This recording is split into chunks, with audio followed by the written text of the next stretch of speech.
If you look at a lot of resumes today, people will list attributes. They'll describe themselves and the nature of their work. They'll say things like, I am hardworking, I am a team player, I am motivated. Those are great, but there's a better way to write a resume.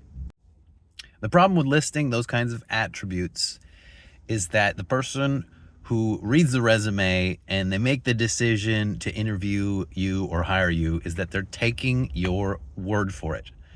They have to assume that what you're saying is accurate and true. And of course, there's really no way for them to know that it is. How do they know that you're not just one more person who's listing those words on a resume because it looks nice, because it sounds good? A much better way to write a resume, instead of focusing on those descriptors that may or may not be true of you, is to list things that you've actually done. Things that the person who is looking at your resume can validate by talking to someone at a former place of employment, or by looking at something at your past history and verifying, yes, indeed, this person did work at this place. And yes, indeed, they demonstrated the ability to do these specific skills, specific activities. Now, there's a good chance that you're thinking to yourself, well, that sounds great, but I haven't done anything specific like that. I haven't had a particular job position.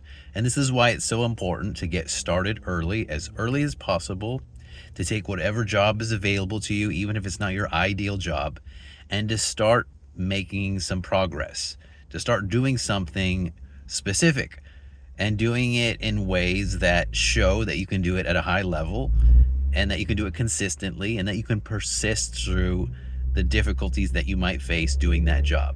Because even if it's a fairly modest job and you're just starting out, if you stick with it, if you establish some good relationships, if you show that you can push through the adversity, now there's something you can put on a resume that can actually be validated. There's a phrase that maybe you've heard that writers like to use a lot when they are describing their job. They say, show, don't tell. If you're working on some kind of job application material, a resume, a cover letter, something like that, it's really important to understand that concept. Show, don't tell. What far too many people do in a resume is they try to tell. They try to use descriptive words to give some kind of vague impression of the kind of person they are. So they'll say things like, I'm hardworking, I'm a team player, I'm a good communicator. The problem with using those kinds of words is simply that they may not be true. Just because you tell something about yourself doesn't mean that it's factual. If somebody says, I'm a hard worker, I'm a team player, I'm a good communicator, how does the person reading that resume know that it's actually true?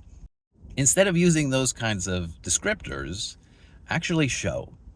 Show what you've done. List the achievements that you have made that relate to work as specifically as possible to the job that you are applying for. That's showing instead of telling. And it's harder to do because it means that you've actually done something. You're not just vaguely offering a description that may or may not be accurate about you. Now, you might be thinking, I don't have anything I can show. Well, in a sense, then you know what you need to do. You need to start accruing experience that will work well on a resume.